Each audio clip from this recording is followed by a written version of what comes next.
Trading कैसे शुरू करें, बिगिनर लॉस को कैसे रोकें, जीरो से ट्रेडिंग शुरू करने का गोल्डन रूल क्या है, क्यों 90% बिगिनर्स लॉस कर बैठते हैं, क्या है ट्रेडिंग का मेजर पॉइंट और वो कौन सी गलती है जो हर बिगिनर करता है। अगर ट्रेडिंग शुरू करनी है तो मेरे साथ लास्ट तक बने रहना कंपलसरी है और लास्ट में है मेरे रेगुलर व्यूअर्स के लिए bonus tip. So let's go. अभी कल ही की बात है, मुझे मेरे एक दोस्त ने मैसेज किया था, भाई मैंने 5000 से ट्रेडिंग स्टार्ट की थी और 3 दिन में मेरा अकाउंट जीरो हो गया। और ये पता है सिर्फ उसकी प्रॉब्लम ही नहीं है, 90% बिगिनर्स की प्रॉब्लम है, क्योंकि ये यूट्यूब इंस्टाग्राम की रील देखकर आते हैं और सोचते हैं बस बाय करो सेल करो और पैसा ही पैसा। पर भाई सच्चाई ये है कि मार्केट बिगिनर्स को पैसा देता ही नहीं है, बल्कि उनसे पैसा लेता है। इसलिए बहुत ट्रेडिंग करनी है तो पहले ट्रेडिंग सीखनी पड़ेगी। चलिए स्टेप बाय स्टेप क्लियर करता हूँ, ताकि 90% बिगिनर्स की तरह आप भी अपने पैसे ना डुबा बैठो। स्टेप 1, फाउंडेशन स्ट्रॉन्ग करो। देखो जब घर बनता है तो सबसे पहले नींव भरी जाती है, वरना वो कभी भी गिर सकता है। इसी तरह ट्रेडिंग करनी है तो सबसे पहले बेस मजबूत करना होगा। जैसे शेयर क्या होता है, मार्केट कैसे काम करता है, प्राइस ऊपर नीचे क्यों होते हैं, ये सब सीखना पड़ेगा। क्योंकि मार्केट में कोई मैजिक नहीं है, सब डिमांड और सप्लाई का गेम है। यानी जब लोग ज्यादा खरीदते हैं तो प्राइस ऊपर जाता है और जब लोग बेचते हैं तो प्राइस नीचे आता है। और अगर ये बेसिक सी चीजें ही आपको नहीं पता है तो मार्केट आपको लूट कर कहेगा।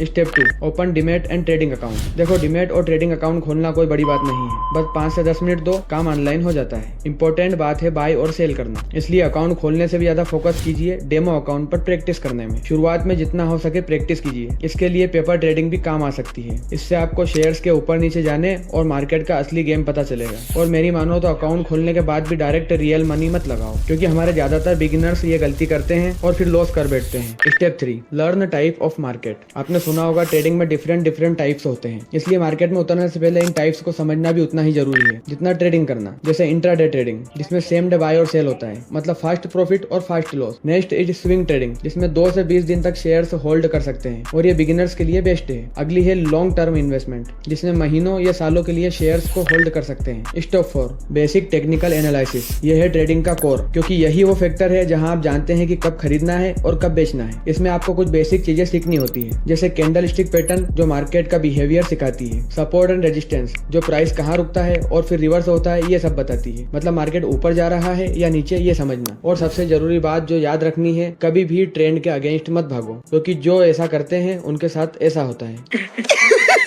पैसा ही पैसा होगा।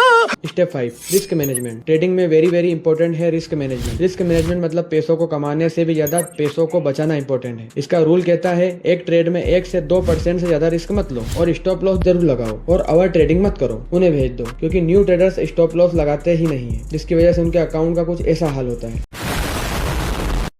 Step 6, start with small capital. Trading का गोल्डन रूल कहता है कभी बड़ा पैसा लगाकर शुरुआत मत करो, हमेशा छोटी शुरुआत करो। जैसे 1000 रुपए लगा दिए, ज्यादा बुआ मामा या नानी से मिल गए तो 2000 लगा दिए, या जितना लॉस तुम झेल सकते हो उतना लगाओ, पर कम लगाओ। और शुरू में लर्निंग पर फोकस करो, अर्निंग पर नहीं। ऐसा पता है मैंने क्यों बोला? क्योंकि बिगिनर्स करोड़पति बनने आते हैं पर बन जाते हैं रोडपति।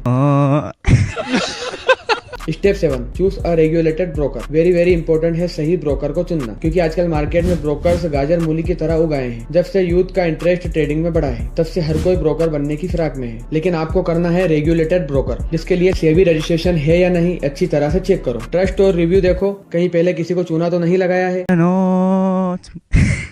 और चार्जेस तो भाई बहुत जरूरी है। कई बार क्या होता है कि कम पैसे के चक्कर में हम लोग गलत ब्रोकर में फंस जाते हैं, तो ऐसा मत करना, वरना बाद में पछताना पड़ेगा। Step 8, stick to a plan. अच्छा चलो ये बताओ, जब हम कोई काम करते हैं तो उसकी हल्की फुल्की प्लानिंग अपने दिमाग में कर लेते हैं, तो फिर ट्रेडिंग में शेयर खरीदने बेचने से पहले कोई प्लानिंग क्यों नहीं करते? नहीं मतलब मैं प्रो ट्रेडर्स की बात नहीं कर रहा, वो सब सीख साख कर पहुंच गए अच्छी पोजीशन पर। यहाँ बात हो रही है बिगिनर्स। अब मेरे दोस्त को ही ले लीजिए, जिसने मैसेज किया था। मैंने उससे पूछा भाई बाय करने से पहले कोई प्लान बनाया था? तो वो बोलता है नहीं, बस लगा कि ये स्टॉक ऊपर जाएगा तो बाय कर लिया। और यही सबसे डेंजरस चीज है, बिगिनर्स कभी ट्रेडिंग में प्लान बनाते ही नहीं। और कड़वी सच्चाई ये है कि ट्रेडिंग बिना प्लान के करना मतलब बिना मैप के जंगल में घूमने जैसा है। इसलिए प्लान रखो। इसमें 4 मेजर पॉइंट है जो क्लियर होना चाहिए। जैसे पहला, एंट्री कहाँ लोगे, एग्जिट कहाँ करोगे विद प्रॉफिट, स्टॉप लॉस कहाँ होगा और कितना रिस्क रखो और कितना रिस्क लोगे। अगर ये 4 चीजें क्लियर नहीं है तो फिर आप स्टॉक नहीं ले रहे हो, बल्कि गेस कर रहे हो। जस्ट लाइक किसी ने रैंडम बटन दबा दिया लिया